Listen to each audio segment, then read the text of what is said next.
ছেলেদেরকে কাবু করতে পারবেন কোরআন দিয়ে, এরপরে নাতে মুস্তাফা দিয়ে, নাতে মুস্তাফা দিয়ে। কিন্তু আপনি আল্লাহ যেটাকে যেই থাকে রেখেছেন, আমার নবী যেটাকে যেই থাকে রেখেছেন, আমাকে সেই জিনিস সেই তাকে রাখতে হবে।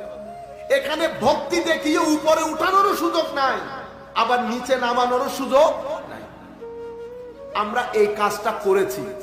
আমরা এখন কিয়াম করব কিভাবে? আমরা ইয়া নবী সালাম আলাইকা দিল খস যতক্ষণ সময় থাকে, 2 মিনিট হোক 3 মিনিট হোক, আমরা দবাইয়া পড়বো আগে যেরকম পড়তাম।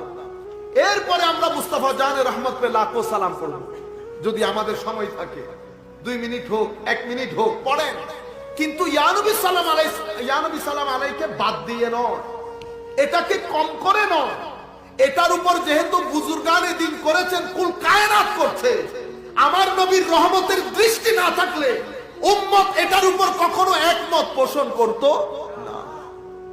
আপনারা বুঝতে পেরেছেন? আর ভাই, আপনি আমাকে সুন্নি বলে বলে ঠাট্টা করেন, বাইরের টাকা পয়সা নিয়ে উপহাস করার চেষ্টা করেন, করেন, কোনো অসুবিধা নাই। হযরতে নূহ আলাইহিস সালাম যখন নৌকা বানাচ্ছিলেন, সবাই উপহাস করেছে, আল্লাহ সবাই উপহাস করছে।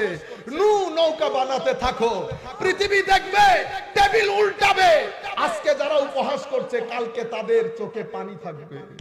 সম্মানিত উপস্থিতি, উপহাস করেন, ঘরের মধ্যে বসে একটু চিন্তা করেন তো, আমি কথা যেগুলা বলছি সেগুলা ঠিক কিনা।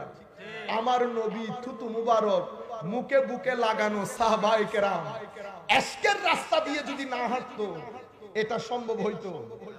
যদি এশকের রাস্তায় না হাঁটতো, আমার নবীর চুল মুবারক নিয়ে পকেটে ঢুকিয়ে রাখা, চুল মুবারককে মাটিতে পড়তে না দেওয়া, আমার নবীর চতুর্পার্শ্বে ঘুরে ঘুরে চুল মুবারক হাতে নিয়ে সংরক্ষণ করা, এটা কশ্চিন কালেও সম্ভব হইতো? কশ্চিন কালেও